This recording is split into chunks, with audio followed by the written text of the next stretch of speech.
Hello everyone, কেমন আছো তোমরা সকলে? আশা করি খুব ভালো আছো। আমিও খুব ভালো আছি। আবারও চলে এলাম তোমাদের কাছে আমার আরেকটা নতুন ব্লগ নিয়ে। আমার একটা নতুন ব্লগে তোমাদের সকলকে স্বাগত আর অনেক অনেক ভালোবাসা। গত রবিবার সন্ধ্যাবেলা 9 মার্চ চলে গেছিলাম দক্ষিণেশ্বর মা ভবতারিণীর কাছে। অনেকদিন ধরেই যাওয়ার খুব ইচ্ছে ছিল, স্বাদ ছিল, কিন্তু যাওয়া হয়ে উঠছিল না। আবার 2 বছর বাদে মা ভবতারিণীর কাছে আসতে পেরে সত্যি খুব ভালো লেগেছে। মা ভবতারিণীকে দর্শন করে পুজো দিয়ে ওটাই সার্থক। ওটার জন্যই আসা, ওটা করতে পেরে সত্যি ভালো লেগেছে। ওটাই সার্থকতা। যেহেতু এখন একটা সময় নির্ধারণ করে দিয়ে 7:30টার মধ্যে সমস্ত কিছু বন্ধ হয়ে যায়, পুজো নেওয়া বন্ধ হয়ে যায়, এমনকি মন্দির চত্বরও বন্ধ করে দেয়, মন্দিরে আর থাকা যায় না। তাই আর সেই আমেজটা, দক্ষিণেশ্বর সেই আমেজটার আগের মতো নেই। আগে যে আমেজটা ছিল সেই আমেজটার আগের মতন নেই, যে পুজো দেওয়ার পর মন্দির চত্বরের বাইরে মানুষে বসবে, থাকবে, ঘুরবে, সেই জায়গাটা আর নেই। কারণ আগে যে জায়গাটা ছিল, লোকের সমাগম, ভিড়, গঙ্গার ধারে একটু বসা, পঞ্চবটি বনে বসা, সেই সব বন্ধ করে দিয়েছে।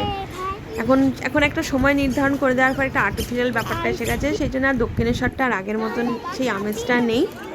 যাই হোক, আমরা 6:30টার মধ্যে মন্দিরে পৌঁছে আগে পুজোর জন্য তাড়াতাড়ি করে পুজোর ডালা নিতে চলে গেছিলাম। সেই জন্য আর মায়ের মন্দিরের চূড়ার যে আলোটা জ্বলছিল সেটার ছবি আর আমরা তখন তুলতে পারিনি।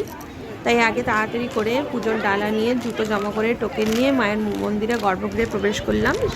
7টার সময় সন্ধ্যা আরতি ছিল। 7টা থেকে 7:30 সন্ধ্যা আরতি হওয়ার পর পুজো গর্ভগৃহে পৌঁছে মাকে দর্শন করলাম, পুজো দিলাম।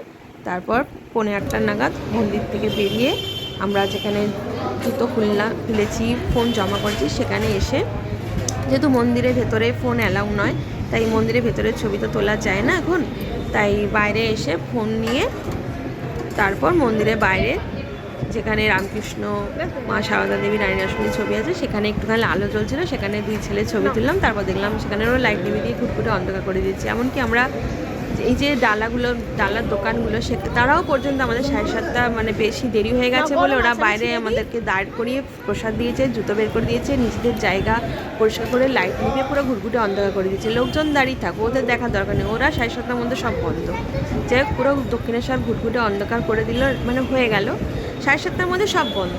এই জিনিসটা সত্যি আমার ভালো লাগেনি। অনেকে দূর দূরান্ত থেকে আসে, আর রবিবার দিন সবারই একটু দেরি হয়ে যায়। এই সময় নির্ধারণটা সত্যি আমার পছন্দ নয়। দক্ষিণেশ্বরে মার কাছে সবাই যে এসে পুজো দেবে, সেই জিনিসটা আর আগের মতন নেই। অনেকক্ষণ ধরে সব পুজো চলে, সেটাও নেই, সেসব বন্ধ হয়ে গেছে।